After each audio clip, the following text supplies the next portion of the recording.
The Paris, yes.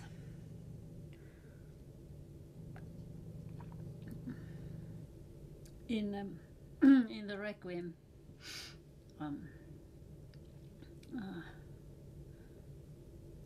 the Requiem, there is one part of the events that do happen in Paris. Paris in spring,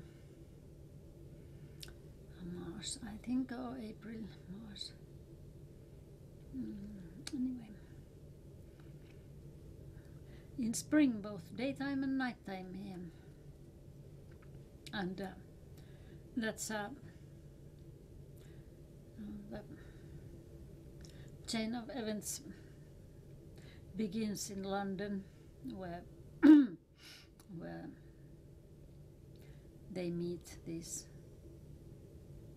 two people, and where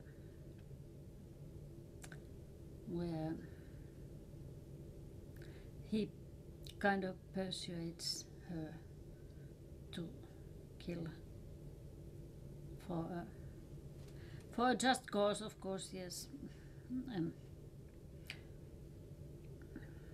And then she escapes to Paris to meet him there, and then they have these 3 days and nights in Paris when they have their love.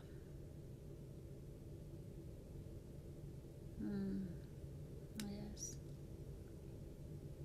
3 days and 3 nights of love in Paris. And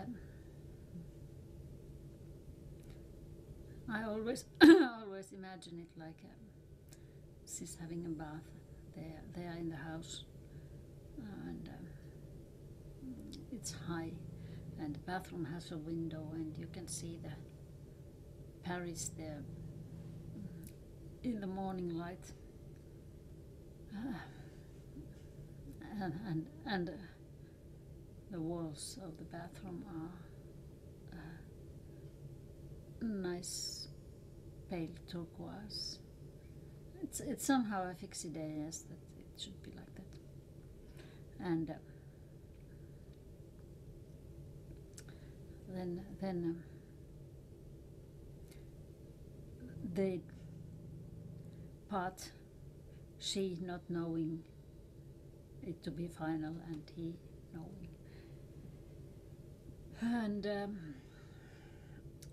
so it should be really something of the way you picture Paris in this 3-day sequence of their passion. Very, very, very intense, and both like spring, both beautiful and growing, and so, and then the cruel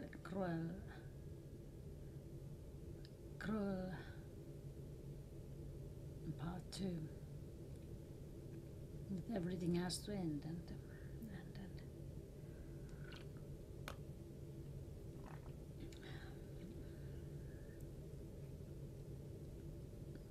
I think spring is very good to as a background for such a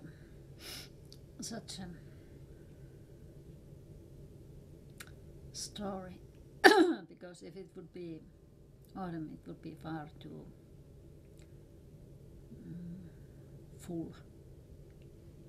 It's all is raw. It's just they are terrorists, and they are very raw, like inside, and they've done things that don't belong to the ordinary life, and they are kind of illegal,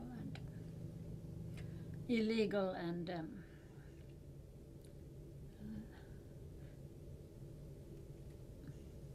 taking safety from each other's and their feeling. Building a kind of a bubble and residing inside it for these 3 days. And outside is the Paris. They are there, but it's not. They are not really touching it, or somehow it stays. Yet it's not like a stage. They are there, and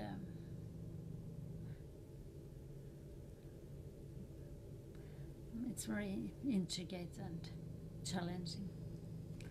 Would like to make it very much. Yes. And everything is moving. Everything.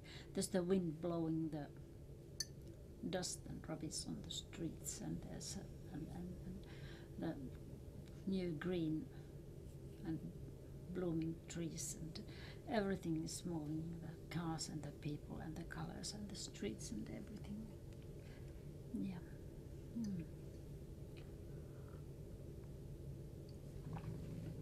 Kind of they are kind of stable for a while.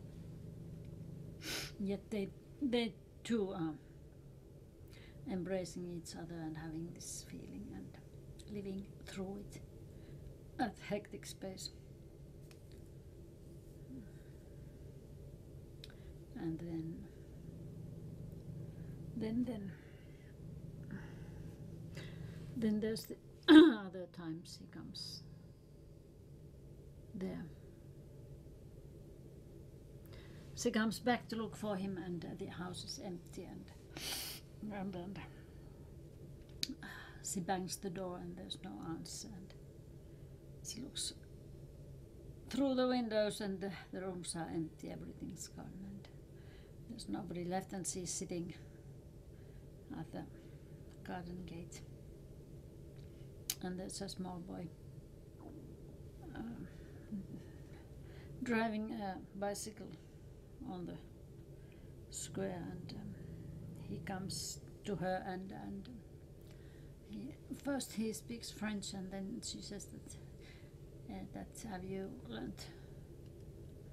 haven't you learned English in school? And I don't speak French, and yes, he has, and she asks that where have they gone, and he says that, oh, they moved to Egypt, and maybe they did, maybe they did not.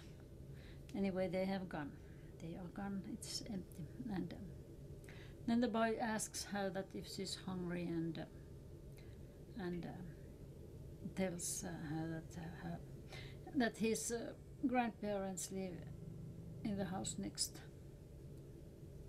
and they are having supper just in a few minutes, and maybe she would like to come with him to them, and she joins him and eats with the old couple, and they only speak French, and she doesn't know French, and he translates it as well as he can, and then the old man takes his car and drives her to the station where she takes a train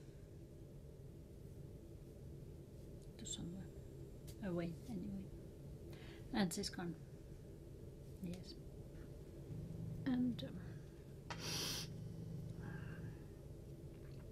yes, that's about these towns. Yes.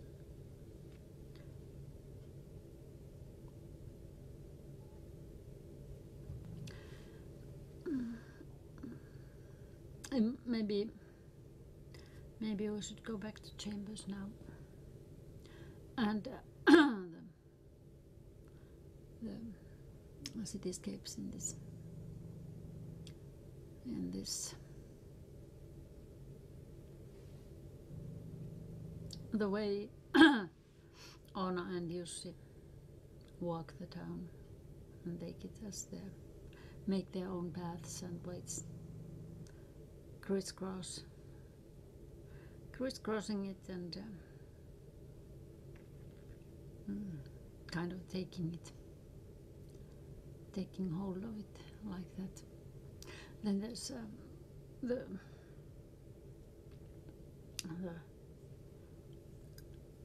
town that is for Bambi. It's her way to work and back, and the department store and people. It's completely different from the world where Ona lives. And then again, the present day and how the young people, Emma and Jussi, now have their surroundings. Jussi, who's kind of afraid of acknowledging the fact that there is something surrounding him.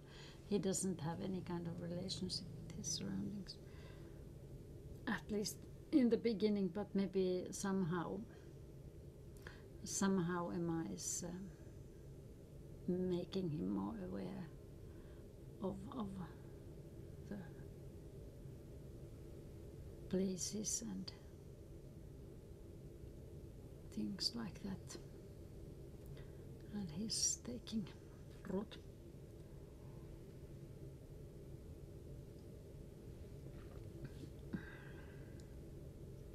And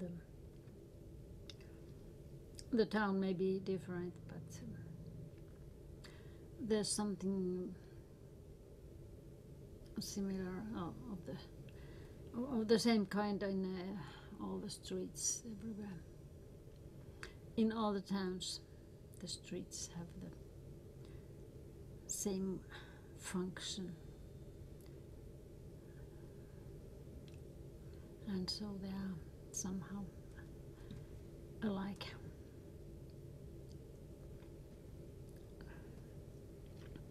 The mental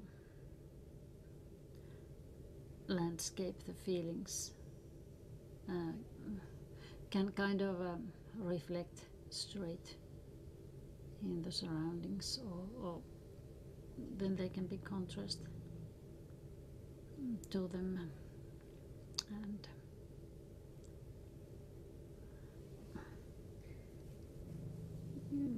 that's why I want to have these different scenes inside the apartment, Ona's apartment, when there are days when the sun is shining, there are days when there's rain, and there are days when it's dark outside, and the light comes from artificial sources, and this way you can create different atmospheres and kind of enrich the feelings of people in this.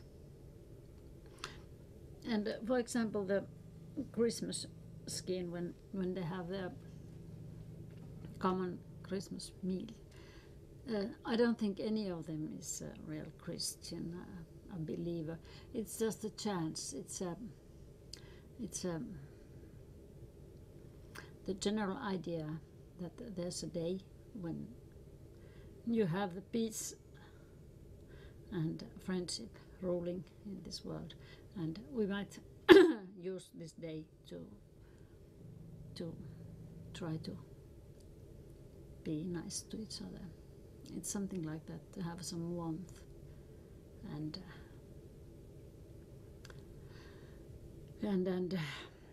they put quite a lot of effort on it, and it is the very warm. Of course, there's a the love between Ona and Jussi, the mother's love to the child. There's a warm spot here, and then there's the passion of Ona and Markus, and there's warm spot here. But the Christmas meal in all its glory and richness, it's like a big warm spot inside this time span when they know each other. they are all there, and they are loving each other, and everybody is trying their best to make it a memorable moment. So it's an important scheme. And after that, it kind of all falls apart, and the first thing that happens is that Paavo takes his own life, and and then slowly everything kind of deteriorates, and it's the top, it's the peak of their friendship. Like things do happen in this world, they start from somewhere, and then they develop to something, and then they deteriorate and fall apart again, like human life, everything in human life.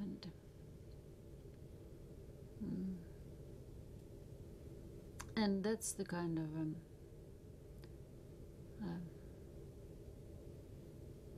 I suppose I wonder why I feel it's so important that they put a try on it, and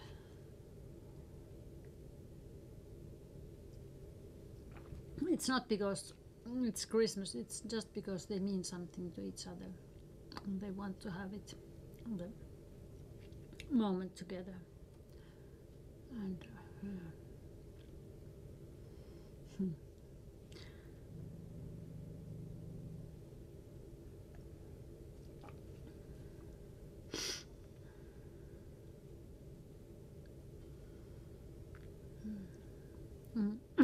together. And what does it mean to each one of them separately? When they want it, and try their best to make it memorable. Does Marcus know already? Are there already the shadows creeping somewhere in his mind, and is Oona already, has he decided that she will go away? And has Paavo made notes of the day of his final departure, and maybe it is just the knowledge of the end that's coming that makes it more beautiful and more warm, and yeah, it's interesting how and why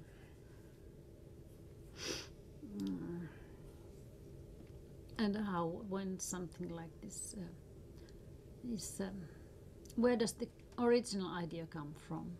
Who was the source? Who said? Who was it? Or was it born at the same time in several minds? How does it happen? Yes, how does it happen? How do things happen in this world? Or they don't.